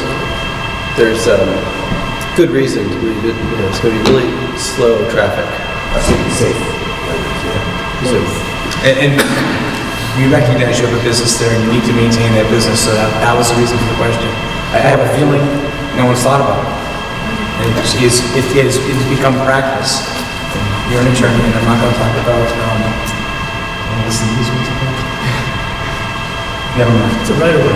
So anyway, no, it's when you use someone else's property, and you eventually adverse possession. We're not going to. I did have one conversation with one attorney I know about adverse possession, and they said, Doesn't apply. Doesn't Yeah, I apply. didn't go there. Yeah, exactly. So, Mrs. Shields. Yeah, I was actually going to speak in support of the conversation that you completely covered. But it was basically that I have been there for 30 years and hasn't been enough. And obviously it has been used for trucks. Oh, no, we recognize that. It's just, you may find this hard to believe, but we spent an awful lot of time on this project and making sure the plans and everything as they've been presented. Yes, no, I appreciate that. Represents something that we hope will continue to work. A lot of water's run over the dam on this one. So. I do want to make one final comment because I know that I've been called out of order many times in this meeting, and maybe this time will be the last time we call out of order. Maybe that's reason to call me out of order now. But I do want to state for the record that you are accepting a plan that shows a change in the town. Out of order. Excuse me, Jonathan. Excuse me, please. Please. Let Mrs. Shields. Butters properties, people who are paying taxes to the town of Ayer, now are in a situation where this new plan has changed the town line so that our house is no longer within the bounds of Harvard, but is now fully within the bounds of Ayer. This is an impact to our property. It's not what has been shown on historic deeds on record. This is a change in the town line. And if this were your home, if this were your home, you would be concerned about this plan going forward. Okay? I can't speak what I would do if this were my home, but I know it's due process that we reviewed this issue extensively and has been resolved. So in other words, Butters properties, and The boundary issue has been resolved. Butters I stand with properties, Jonathan, point of order. Yeah. really? It's been addressed, it's in the notice. So And I just wanted to be clear. No, and I appreciate Mrs. Shields. That the planning board of the town of Ayer does not take into account Butters properties when they accept plans for new subdivisions. Just want that on record. And I want to be on record that it's factually not true. I agree, it's not actually true at all. Not even close. Third, You do agree, however, this does change the town line? No, we don't. Excuse me. Changed in 1732. Excuse me. Please. This is obviously a very charged issue. No, it's not.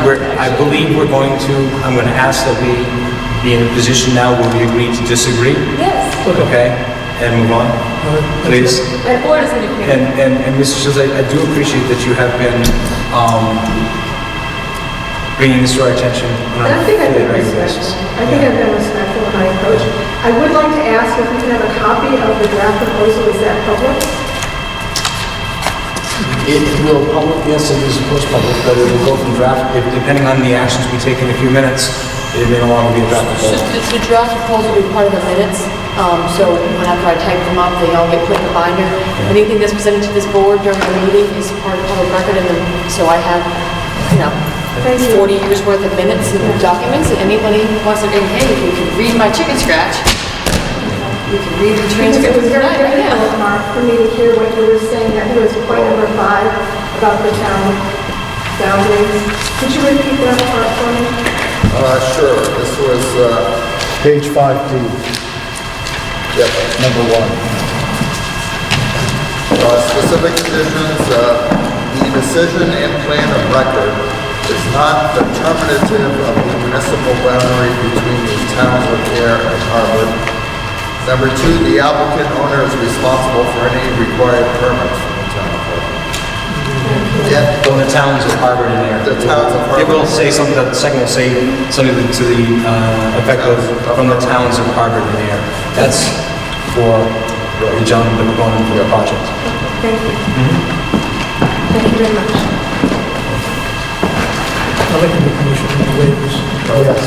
Yes. I'd like to make a motion to the planning board to accept the 2 waivers listed on page 2 of the notice of decision. Those 2 waivers are concerning the street cross-section. Approve the board vote to grant the 40-foot right-of-way with a roadway width of 22 feet and 1 5-foot sidewalk and 1 3-foot planting strip. Seconded, Thank you. I couldn't hear the width of the road. Oh, the board, I'll do it, because Okay. I'm a few months younger than my compatriot here. Approved, the board granted a 40-foot right-of-way with a roadway width of 22 feet and one 5-foot sidewalk and one 3-foot planting strip. Are we good with sentence? Yeah, I would use the word grant. So, granted. I'm sorry, the word grant, yes. It's in the past tense, doesn't happen yet. And are we doing the two waivers simultaneously? Should we read the second one? One at a time. One at a time. One at a time? You made the motion? I made the motion. Seconded. Oop, moved and seconded. Any further discussion? Hearing none, all in favor? Aye. Opposed? Abstained? Thank you. Mr. Disky? Yeah, I'll do that one. I make a motion, we accept the waiver regarding the road length, that the proposed roadway is 770 feet in length to the beginning of the cul-de-sac. So that we accept such waiver. We accept the proposal. We accept the proposed adjustment. Thank you. Do we have a second, please? Second. Moved and seconded. Any further discussion? Hearing none, all in favor? Aye. Opposed? Abstained? Thank you. Abstentions? Yes, is in here. Well, it's up to the board if the board wishes to act on the subdivision approval with the notice of decision and conditions of approval as so amended tonight. Fantastic. Would you mind, just to be, for clarity, let's talk about the things we just did. We've approved the two waivers. We've adjusted some wording on a couple of pages. I want to be dead clear on this. Not that I don't like Mr. Borgman, but I see him every other week. Okay, well, the one that I have is on page 5C under special conditions prior to the first certificate of occupancy. We amended number 3 to read, the applicant shall submit to the Ayer town planner details of the conservation restriction for the open space parcel pursuant to section 10.18B and C of the Ayer zoning bylaw, including the party of standing who shall hold the CR, an approximate schedule of inspections and other details, including funding, as may be pertinent. Failure to address and resolve all matters related to the CR, including that of ownership, stewardship, and CR may subject the applicant to remedies provided under local law and statute. Thank you. Okay. And then Finance. farther down. Number 6, I didn't have the 6. We took it out. Oh, we took it out, yes. And Because it was redundant, yes, D6 under special conditions was taken out because it was already. Okay. And then farther down page 5, D2. Yes, D2. Permits from the towns of Harvard and Ayer. Yep, towns of Harvard. Just one quick question, do you want to leave it to towns of Harvard and Ayer, or do you want me to add on the wording that's in the site plan that includes all state as far as NP's permits or whatever else as well, or you just want to put towns of Harvard and Ayer? Both.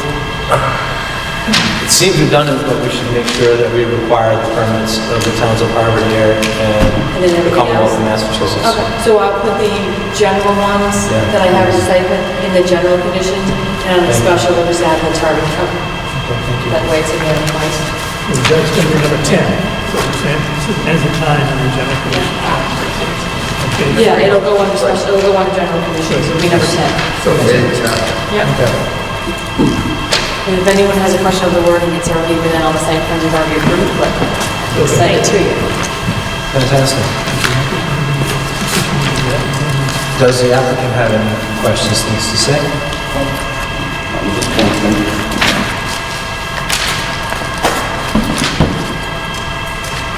I would accept it.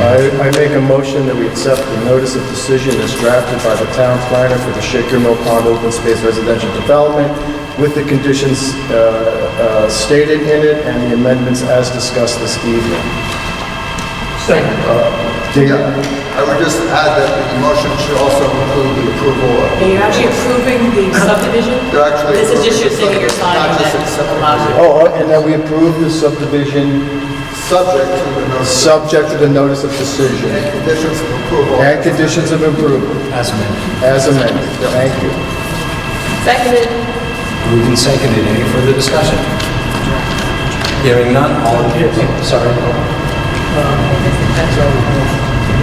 So the drawings don't get officially endorsed by us? Correct. You want to follow up on that, you guys? How that works? They don't get endorsed until, so as part of your conditions, you have conditions that say prior to endorsement. So when the final plans are drafted and done, then they'll come back to the board and we say that you buy our sign and they'll get recorded. And that's And that takes an ongoing discussion. either items need to be done prior to that. That's not a surprise to you. No, No, it's not a surprise. Yeah, I'm thinking sure. That's a clarification. Oh, yeah, very much. Okay, moved and seconded. Any further comments? All in favor? Aye. Opposed? Abstains? Thank you very much. This has been, I want to say thank you to the board members for all the work they've done. Thank you. appreciate all your time and your hard work. Thank you. We're going to close. Yes, you close. I make a motion to close the public hearing of the proposed definitive subdivision on Shaker Road. Seconded. Seconded. Any further discussion? Hallelujah. All in favor? Aye. Opposed? Abstains? Thank you. Okay, moving along. And I do want to say thank you to the board. Chicken Mill Pond represents a huge amount of work. Thank you very, very much for all that you've done here and on your own time. Can I add, I want to thank Ken and Mark especially. I mean, I know all of us are, but I know these two have invested a boatload of time investigating multiple issues. I just want to officially say thank you. Thank you. Thank you, everyone. Thank you very much. Appreciate it. We'll talk to you. What a mess. I mean, thank you. Okay. We have our efforts. Moving along. We have a town planner update. Okay. How do you want to use our time, town planner? Yes. The most important thing in the update is we just received the application packet for the new solar system.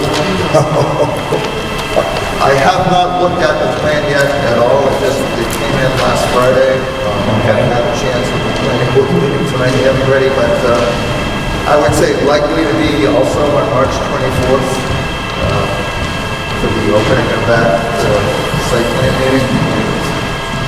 I'll be going through the checklist and doing the plan, end of this week and next week. That'll be before it's very soon. And yes. So I didn't say we're confident with that project, so I'll be leaving the room when that comes up. Yes, I'm the director of the project. You can't comment on it. I can't do anything. Exactly. Can you designate the next MVP? Excuse me? I was wondering if we could designate the next MVP in the room. Pass the hat? I'm not sure.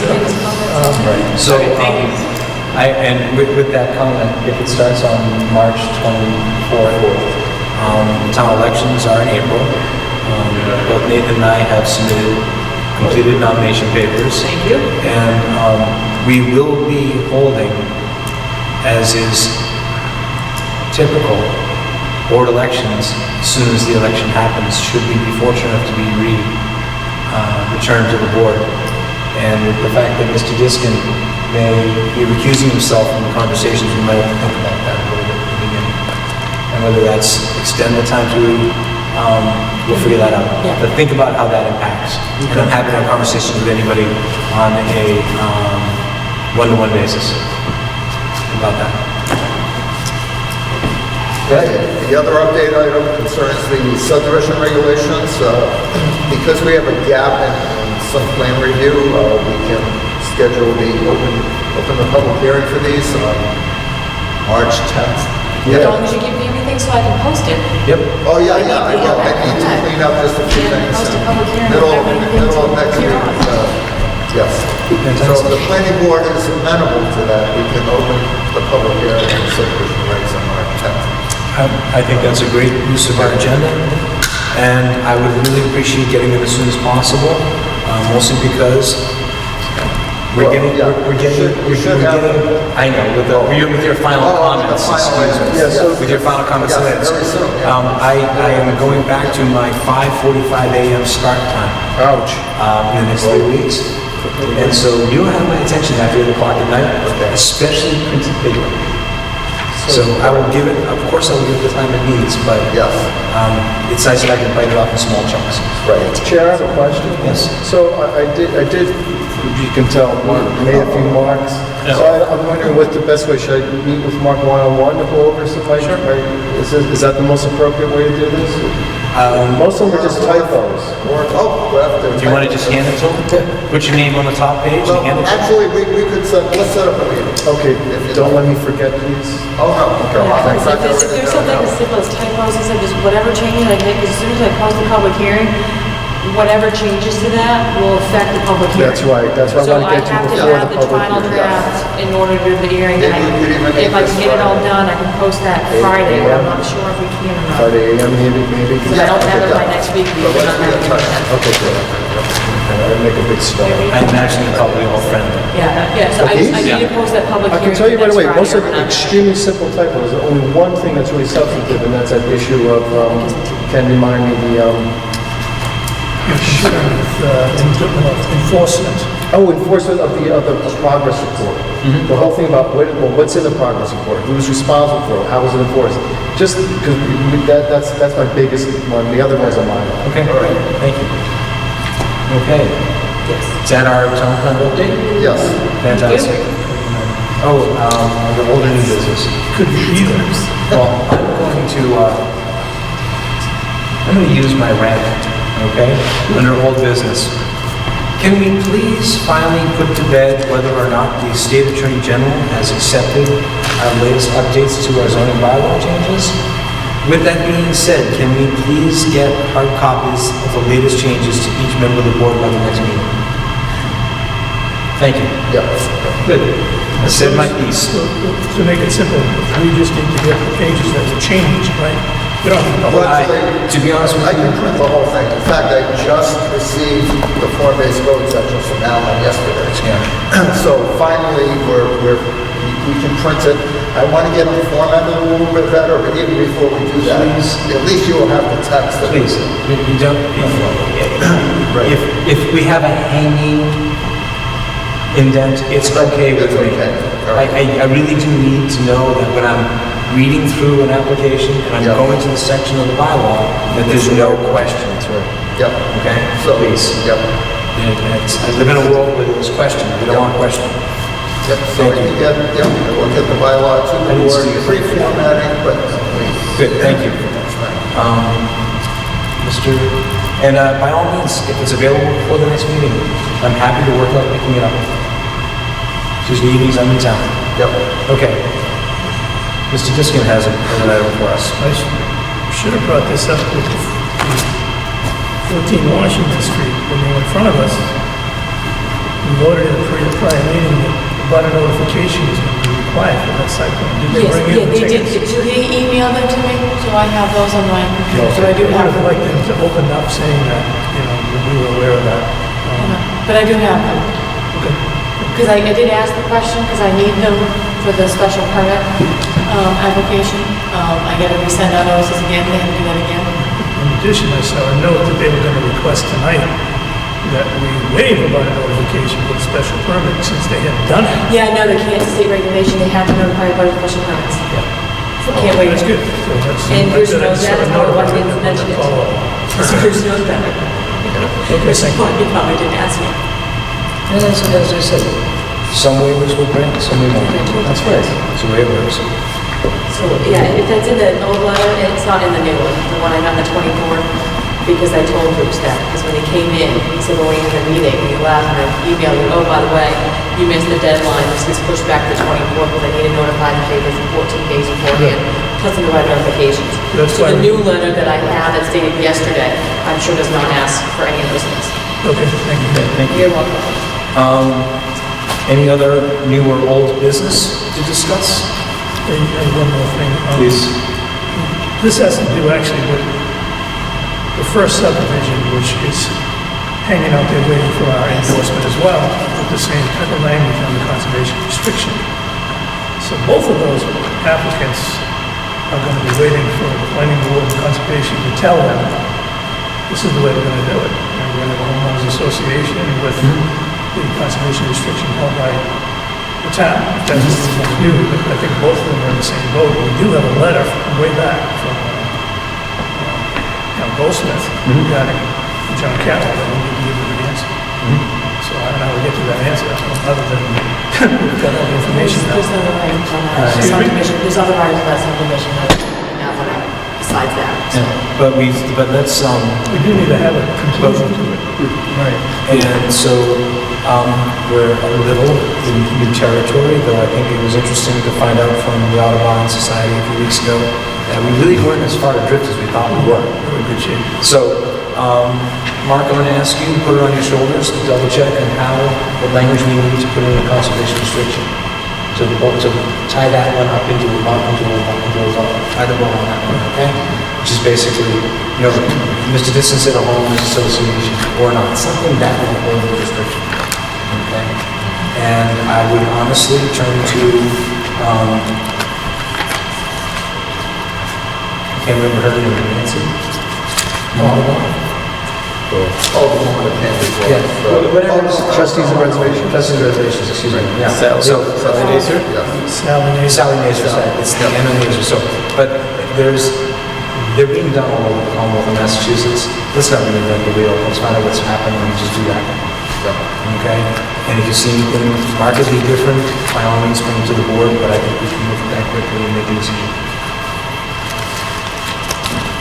The reason I mention it is that I think it is us, and we have to do it. Yes, and it is a procedural issue that I don't think necessarily needs to be part of the bylaw. It just needs to be a practice that we have adopted. We should too, so we have to do it. Oh, we have to do it, but we don't have to document how we do it. Yeah, okay. Okay? We have to do it. It is part of our purview, is my understanding. But the actual practice of it, we don't have to put in the bylaw. The subdivision regulations draft, that does not need to go to town meeting this year, correct? Correct. Or the regulations. Yes, The regulations? Yeah, that's what. I'm just double checking. Yeah, I checked the calendar real quick, so if we do hold the public hearing and I post it next week, it's only gonna give in the paper like a 3-day notice. It is a regulation that doesn't have to be the 14 days or whatever, but I just wanna make sure that the board's aware of that, and it will only be in the paper for those, from Friday to Tuesday. I'll tell everybody I know. I would imagine we wouldn't get through them all in one night. Oh, we're not, but I'm just saying it's not gonna be advertised over again, so. We could, but You have to post it on your board too. so- We do, yeah, but again, that won't get done until next week, again, only about a week or less of when the meeting will be held. It is just a regulation, doesn't need to be some zoning or special permits for the 14 days, so. Can I propose a question? Please, of course. If we, as a board, understand that we're going to do it on March 10th, so is there any advantage to us posting it outside now anyway, even though it's Can't. early? Can't post it early. You want to post it up in 3-4 days before? I can pose that we're gonna do that, but I can't post a public hearing Oh, I because we're understand gonna be that. looking for the paper. Yeah. So I'm posting a public notice, but You could say. again, then that's gonna be taken down and No, put back up the public hearing I notice. think what Heather's saying is, we will post it as soon as we can. It will only be in the paper for a limited number of days based on the paper And schedule. I'm not gonna put it outside until I know for a fact I'm gonna meet the deadline for the paper. Because I'm not posting a public hearing if it's not gonna be in the paper. I'll wait to get feedback from them on that, know that, proof that it's getting put in there before I post it with the clerk. Because then that becomes a whole thing and we can't hold it. So, Because it's a regulation, it doesn't need that. It doesn't need- 2 no, it separate doesn't. weeks in advance. Okay, thank you. So I want to take a few minutes and talk about Supertown meeting and Vicksburg Square and give you a little bit of background on it. And I've also asked the proponents next time they come to bring us, to send ahead a little more information. If you haven't been over to Vicksburg Square, it's worth going over. If you go over sledding with the kids, go for a quick walk up the hill. It's a beautiful area. It is, I agree that I personally agree that looks to be a better residential or mixed use than an innovative space. I would love to see the buildings maintained. The last time they came before the board, Mr. Starzik was here, and I forget the gentleman he was with. He was with two other people, I believe. And there were some questions about what was still in the buildings and contaminants and stuff like that. I believe that's probably why they withdrew and take a look at it, try and figure it out. So I'm interested to find out how we as a town, and this would be through the Office of Economic Development, see that as being a benefit. Because in the last time there was a conversation about parking. There was a conversation about how do people get to and from the train station. 288 units will generate 600 car trips twice a day. If they're the young professionals we think they are. So there's some questions about it that will be impactful on this town. We have a parking garage. What will happen if 600 car trips come in? Okay? We also expect that, the expectation is that Devens is now becoming a endpoint for working. More people will be building out there.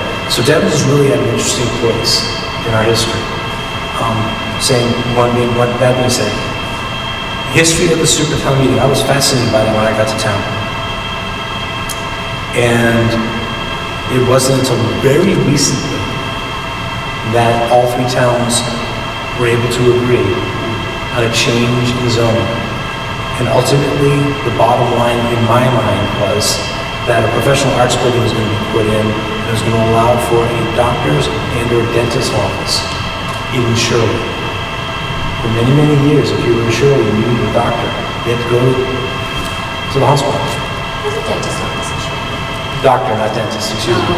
But a professional arts building that would allow a second dentist in Shirley, or even a doctor. Have one. Shirley went through a period of time where you couldn't get healthcare.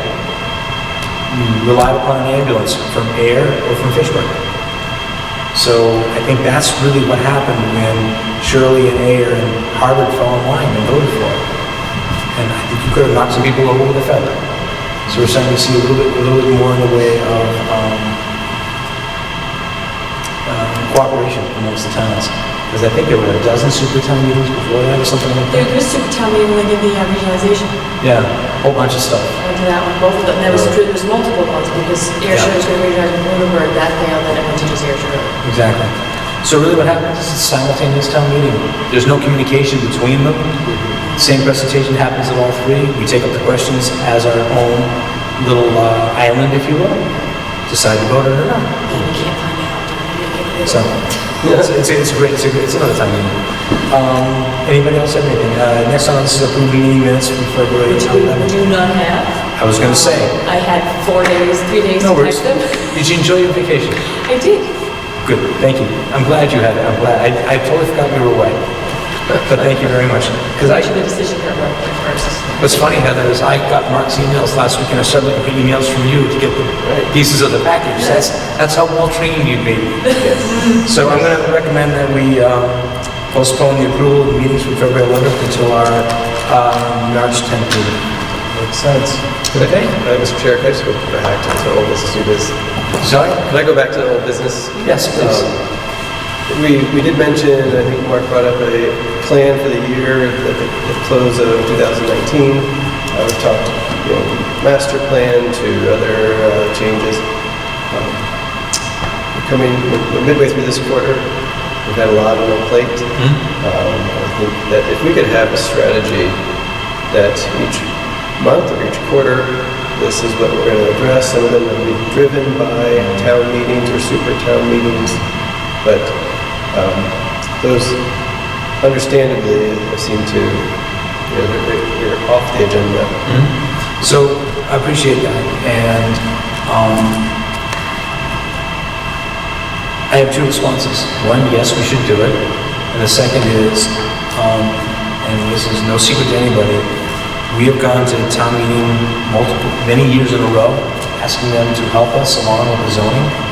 And I think you all know, our stated objective this year was let's not go back to town meeting. I do have two items I'm interested in, short-term rentals and tiny homes. I believe tiny homes is actually encompassed in our current zoning. And there's also a Board of Health piece to it also when it comes to tiny homes. And so I'm willing to back away from that. Short-term rentals, I'd be interested in doing. I'm wondering if that can't be done as a regulation though, not as a bylaw. Other issues, Mark also spoke about other things that may be coming down the pike, as you will. Unfortunately, we can't control who's going to be sitting in front of us and when they're going to sit in front of us. We hope that they watch the 41 East Main Street.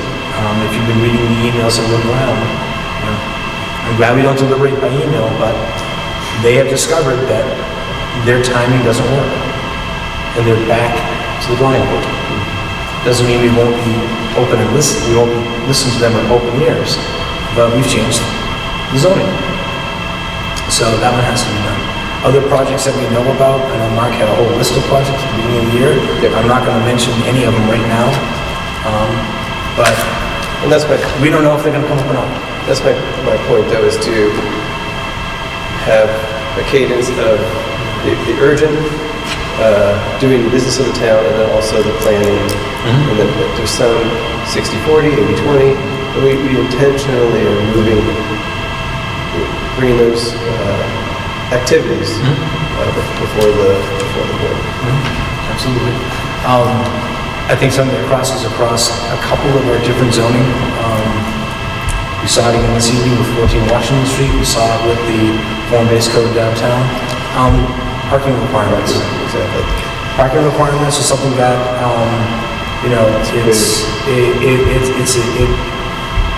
the automobile figures so large in all of our lives, but if we really take a look at it, does it still require that place in our lives, especially in the community we've got here where you're living in it? And that's going to be a juggle balancing that. I want to build on what Nate said, and I agree with him, and I think it is important that we do develop cadence where we mix in some of the long-term stuff. Otherwise, we're always chasing our tails at the urgent, and we never get to some large issues. The second thing I just want to note is that I can already feel that we on the planning board are butting up against the wall with two things. One is the parking lot. But the other, and I know it's a big landmine to step on, but looking at the residential zoning requirements for lot sizes, et cetera, because we have a mandate to do two things at once: more housing, preserve more area. If you just simply do the math, you realize something's got to give somewhere. And it's not all within our bailiwick, planning board, but the planning board will have a role in it and have an opinion on it. And we may need to start the conversation with the other organizations and bodies within town about, well, what do we think about this? But I just want to throw it out there as something I can see up ahead as an ongoing issue. Because if we're going to meet the targets we have for conservation and housing, we're going to come up against the limitations of our current regulations for parking and lot sizes. It's as simple as that. That's it. That's what I just want to mention, just put on that. 41 East Main Street has also caused Alan and I to realize that the dimensional requirements for the general residence district are really they need to be adjusted to help facilitate the development. Because they're so inflexible that it makes it difficult to do anything. And they're not really in keeping with the historic nature of those towns. Neighborhoods. So, I'm going to play the other side of the road for a minute. Okay? I'm going to take the other side. Our current zoning is put together with thought, careful thought, and whether or not the proponent is able to make the last nickel out of this project is not our concern. Correct. Yes. Okay? It is our concern if nobody builds. That to me would be anywhere. That would be like, that's demonstrably punitive bylaws. But they're there to strike a balance. we will be asked for waivers on a regular basis. Everyone does. You know, and I know what you mentioned Fulton and East Main, I'm not gonna use them as an example. Vicksburg Square, 400,000 square feet of buildings to be rehabbed. I did the math quickly at $13 a foot for demo. Yeah, they're gonna stand there for a long time unused. No kidding. Okay? But there's also a cost to renovating them. Okay? And maybe you can't make a bazillion million dollars. That's a new number I heard yesterday from a young man. Okay? But you can get a bazillion, not a bazillion million, but a bazillion dollars out of it. So, you know, real estate is risky. Well, I just want to be clear, what I was getting at was not in terms of optimizing the return on the real estate investment, but I was talking about us as a town being able to realize our goals for housing and conservation. And I think those goals, I think, are going to require a stretching. So the question I have is, Vicksburg Square is insured, isn't it? No. It's about 60+% of that project, I think, is in the town of Ayer. Yes. Okay. It's mostly. So The then, town line goes right through it. Actually, Okay. it might be the Harvard. Harvard here. So the question I have is, if they go to 20 to 25% affordability, We go over our 10%. That's what I was wondering too. we and Harvard will easily hit their goal. I have a separate comment on the Vicksburg Square thing. The thing that's going to be important about Vicksburg Square for folks in front of us and for us to keep in mind is that they're only asking for a zoning change. Right. That's, what happened the last time was, there was a separate developer involved. It wasn't Mass Development bringing the project, it was a developer who then had a scheme of what they wanted to do. So I think it should be simpler for them to ask for a zoning change and people accept the fact that this district now allows residential zoning without looking at what's going to be built there yet. Exactly. So as soon as the question comes up, is what's going to be built there, that's when it might be a problem. So I don't know how far they're going to take it, but my recommendation to them is the same. Just get the zoning change first, then go down the road sometime. You can't do anything without the zoning change. That's where the last conversation with the planning board, and I think it wasn't just us who said that. Fantastic. Anything else, guys? Go ahead, Mr. Disco. Go ahead. I had a simple one. The training class thing. Oh, CPT. I just wanted to say it was really helpful to see what classes you had picked. I had already kind of eyeballed them. I was hoping you were taking that last class. that you had. But if other people already pick out their classes, I'd love to see it. I'm going to do my best to be there, but I'm not entirely sure. And I definitely want to go to that retailing one at the end. Okay. I didn't even look at the dates.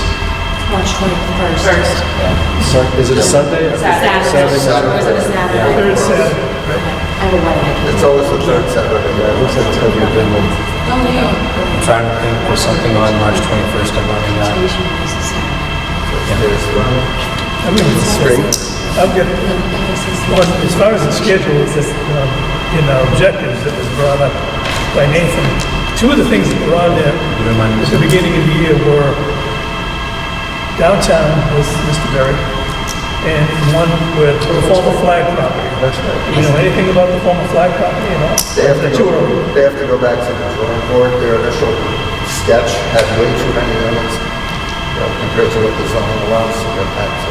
Okay, so something's going on internally, with you guys, that's fine. Yeah, Come to us later. they have to go back to the Yeah, last time I had to go to zoning, I don't know if that was gonna go through or not. Okay. And the other question was the date. Mr. Berry was supposed to, that was on his list, and it's on. Yeah, that's dropped off for now. Okay. Oh, it has. Yeah. It has. So I'm going to ask you guys, if you've got things that you want to take on, or have us take on as a board, please email. You got a couple items, email. We'll figure out what the priority is and how we can assign time. Okay. Excellent. Mr. Chair, yes, there was something that reminded me of. It has to do with the disposition of Devon's. The selectmen have requested that we appoint 2 people formally to be on that disposition committee for Devon's. I think there was some informal interest. For the Vicksburg? No. Well, no, for Devon's in general. Oh, Devon's in general, okay. Devon's in general, not just for Pittsburgh. How often do they get their meetings? I don't I have think any that was the details. question the last time we had this meeting, and we Because didn't I'm have an just answer. scared, That's it's why we like didn't. twice a month, I mean. No, I don't think. Because I remember things way too well. It's during the day. Second Wednesday. Second Wednesday of every month? Something like a Robert. Ruth says it's the second Wednesday of every month, What time do you know? 3 o'clock. Second Wednesday, 4 o'clock. Thank That's, you. can you double check that with Robert? Send an email. See if we can people can make it work in their schedules. You're looking for two. Two people, yes, 3 people from each board, so, 2 people from the plan. Fantastic. Anything else? Motion to adjourn. So moved. All in favor? Thank you very much. You.